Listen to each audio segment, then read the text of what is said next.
ಇಷ್ಟು ದಿನ ಲವ್ ಜಿಹಾದ್ ಬಗ್ಗೆ ನಾವು ಕೇಳಿದ್ವಿ, ಮಾತನಾಡಿದ್ವಿ. ಅದಕ್ಕೆ ಸಂಬಂಧಪಟ್ಟ ಅನೇಕ ಪ್ರಕರಣಗಳು ಕೂಡ ಬೆಳಕಿಗೆ ಬಂದದ್ದು ನಮಗೆ ನೆನಪಲ್ಲಿದೆ. ಇತ್ತೀಚೆಗೆ ಲ್ಯಾಂಡ್ ಜಿಹಾದ್ ಅನ್ನೋ ಹೊಸದೊಂದು ಪದ ಬಳಕೆ ಆಯಿತು. ಅಂದರೆ ಒಂದು ಸಮುದಾಯಕ್ಕೆ ಸೇರಿದ ಭೂಮಿ, ಅದರಲ್ಲೂ ಸರ್ಕಾರಿ ಭೂಮಿಯನ್ನ ಮತ್ತೊಂದು ಸಮುದಾಯಕ್ಕೆ ಕೊಡ್ತಿದ್ದಾರೆ ಅನ್ನೋ ಗಂಭೀರ ಆರೋಪ. ಇದೀಗ ಮತ್ತೊಂದು ರೀತಿಯ ಜಿಹಾದ್, ಜೈಲ್ ಜಿಹಾದ್.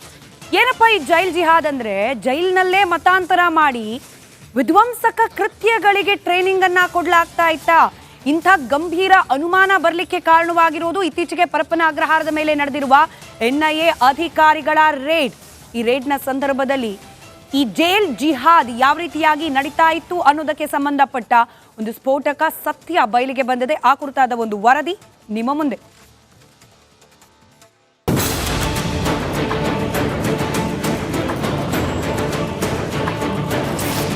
ಕೆಫೆ ಬ್ಲಾಸ್ಟ್ ಬಳಿಕ NIA ಫುಲ್ ಅಲರ್ಟ್.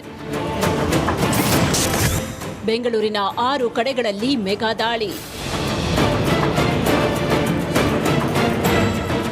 ಮಾರ್ಚ್ 1ರಂದು ಬೆಂಗಳೂರಿನ ರಾಮೇಶ್ವರಂ ಕೆಫೆ ಬ್ಲಾಸ್ಟ್ ಕೇಸ್ ರಾಜ್ಯವನ್ನೇ ಬೆಚ್ಚಿ ಬೀಳಿಸಿದೆ.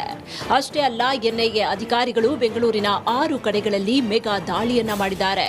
ಪರಪ್ಪನ ಅಗ್ರಹಾರ ಜೈಲಿನಲ್ಲಿರುವ ಶಂಕಿತ ಉಗ್ರ ನಾಸಿರ್ ಜೈಲಿನ ಒಳಗಡೆ ಹಿಂದೂ ಯುವಕರಿಗೆ ಹಣದ ಆಮಿಷ ನೀಡಿ ಮನ ಪರಿವರ್ತನೆ ಮಾಡ್ತಾ ಇದ್ದ. ಬಳಿಕ ಜೈಲಿನಿಂದ ಹೊರಬಂದ ಯುವಕರು ವಿಧ್ವಂಸಕ ಕೃತ್ಯ ನಡೆಸಿರುವ ಶಂಕೆ ವ್ಯಕ್ತವಾಗಿದೆ.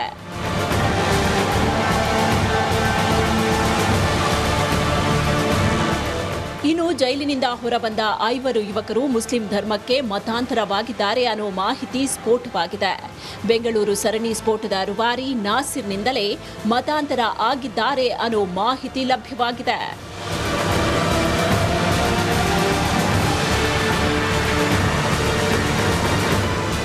ಒಟ್ಟು 7 ರಾಜ್ಯಗಳಲ್ಲಿ NIA ದಾಳಿ ಮಾಡಿದ್ದು, ಚೆನ್ನೈನಲ್ಲಿ ಹಸನ್ ಅಲಿ ಎಂಬಾತನನ್ನ ವಶಕ್ಕೆ ಪಡೆಯಲಾಗಿದೆ. ಜೈಲಿನಲ್ಲಿರುವ ನಾಸಿರ್ಗೆ 1 ಲಕ್ಷ ಮೌಲ್ಯದ ದುಬೈ ಕರೆನ್ಸಿ ನೀಡಿದ್ದಾನೆ ಅನ್ನೋ ಮಾಹಿತಿ ಮೇರೆಗೆ ವಶಕ್ಕೆ ಪಡೆಯಲಾಗಿದೆ.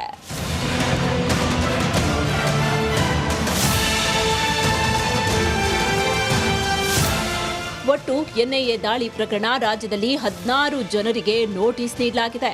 ಇವರಲ್ಲಿ ಕೆಲವರು ನಾಸಿರ್ ಜೊತೆ ಸಂಪರ್ಕ ಹೊಂದಿದ್ರು ಅನ್ನೋ ಮಾಹಿತಿ ಇದೆ. ಕೆಲವರ ಹಾರ್ಡ್ ಡಿಸ್ಕ್, ಪೆನ್ ಡ್ರೈವ್ ಸೇರಿ ಹಲವು ದಾಖಲೆಗಳನ್ನ ವಶಕ್ಕೆ ಪಡೆಯಲಾಗಿದೆ.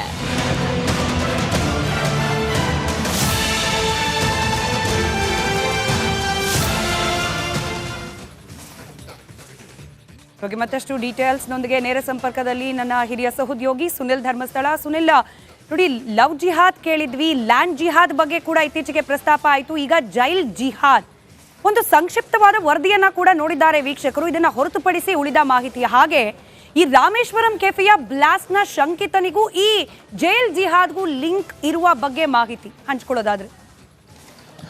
ಎಸ್ ಸ್ಮಿತಾ, ಮೊದಲನೇದಾಗಿ ರಾಮೇಶ್ವರಂ ಕೆಫೆ ಸ್ಫೋಟಕ್ಕೂ ಈ ಒಂದು ಮನಪರಿವರ್ತನೆ ಆಗಿರುವಂತಹ ಕೇಸಿಗೂ ಯಾವುದೇ ರೀತಿಯ ಸಂಬಂಧಗಳು ಕೂಡ ಇಲ್ಲ. ಆದರೆ ಒಂದು ವಿಚಾರವನ್ನು ಸ್ಪಷ್ಟಪಡಿಸಬೇಕಾಗತ್ತೆ. ಏನಂತ ಹೇಳಿದರೆ, ನವೆಂಬರ್ ತಿಂಗಳಲ್ಲಿ ಮೊದಲನೇ ಬಾರಿ ಜೈಲಿನಲ್ಲಿ ಈ ರೀತಿ ಮತಾಂತರ ಆಗ್ತಿದೆ ಅನ್ನುವಂಥದ್ದು ಮಾಹಿತಿ ಬೆಳಕಿಗೆ ಬಂದಿತ್ತು. ಯಾವಾಗ ಬೆಂಗಳೂರಿನಲ್ಲಿ ಗ್ರೆನೇಡ್ ಸೇರಿದಂತೆ ಸ್ಫೋಟಕಗಳು ಪತ್ತೆಯಾಗಿರುವಂಥ ಒಂದು ಕೇಸ್ನ CCB ಅಧಿಕಾರಿಗಳು ಮಾಡಿದರು, ಅದು ತದನಂತರ NIAಗೆ ವರ್ಗಾವಣೆ ಆಗಿತ್ತು. ಈ ಒಂದು ಕೇಸ್ನ ಕೈಗೆತ್ತಿಕೊಂಡಂತಹ NIA ಅಧಿಕಾರಿಗಳು ತಾವು ತನಿಖೆಯನ್ನು ನಡೆಸ್ತಾ ಇದ್ದಂಥ ಸಂದರ್ಭದಲ್ಲಿ ಜೈಲಿನಲ್ಲಿ ಟಿ ನಾಸಿರ್ ಸೇರಿದಂತೆ ಒಂದಷ್ಟು ಮಂದಿ ಮತಾಂತರ ಮಾಡುವಂಥ ಒಂದು ಕೆಲಸವನ್ನು ಮಾಡ್ತಿದ್ದಾರೆ ಅನ್ನೋದು ಗೊತ್ತಾಗಿತ್ತು.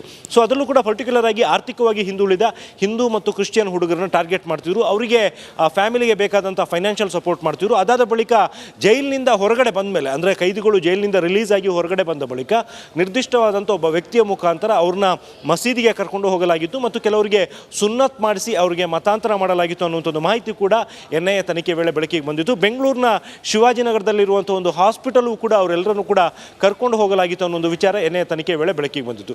ಇದಾದ ಬಳಿಕ ಡಿಸೆಂಬರ್ ತಿಂಗಳಲ್ಲಿ NIA ಅಧಿಕಾರಿಗಳು ಬೆಂಗಳೂರಿನ ಹಲವಾರು ಕಡೆ ದಾಳಿಯನ್ನು ಮಾಡಿದ್ರು. ದಾಳಿ ಬಳಿಕದ ತನಿಖೆಯಲ್ಲೂ ಕೂಡ ದೇಶದ ಬೇರೆ ಬೇರೆ ಕಡೆಯಲ್ಲೂ ಕೂಡ ನಾಸಿರ್ಗೆ ಸಂಬಂಧಪಟ್ಟಂಥವರು ಸಂಪರ್ಕ ಹೊಂದಿರುವಂಥವ್ರು ಇದ್ದಾರೆ ಅನ್ನೋದು ಕೂಡ ಗೊತ್ತಾಗಿತ್ತು. ಈ ಹಿನ್ನೆಲೆಯಲ್ಲಿ ಕಳೆದ ಹಲವಾರು ದಿನಗಳಿಂದ ಈ ಒಂದು ದಾಳಿಗೆ ಪ್ರಿಪರೇಷನ್ನ ಮಾಡಿ ಇವತ್ತು ಕರ್ನಾಟಕ ಸೇರಿದಂತೆ ದೇಶದ ಒಟ್ಟು 7 ರಾಜ್ಯಗಳಲ್ಲಿ NIA ಅಧಿಕಾರಿಗಳು ದಾಳಿಯನ್ನು ನಡೆಸಿರುವಂಥದ್ದು. ಅದರಲ್ಲಿ ಸದ್ಯಕ್ಕೆ ಗೊತ್ತಾಗಿರುವಂಥದ್ದು ಒಂದು ಜಮ್ಮು ಕಾಶ್ಮೀರ, ಅದೇ ರೀತಿ ತಮಿಳುನಾಡು ಮತ್ತು ಕರ್ನಾಟಕ, ಈ 3 ಕಡೆ ದಾಳಿ ಆಗಿದೆ ಅನ್ನುವಂಥ ಒಂದು ಮಾಹಿತಿ ಗೊತ್ತಾಗಿರುವಂಥದ್ದು. ಸ್ಮಿತಾ, ರೈಟ್. ಧನ್ಯವಾದ ಸುನಿಲ್ ಮಾಹಿತಿಗಾಗಿ.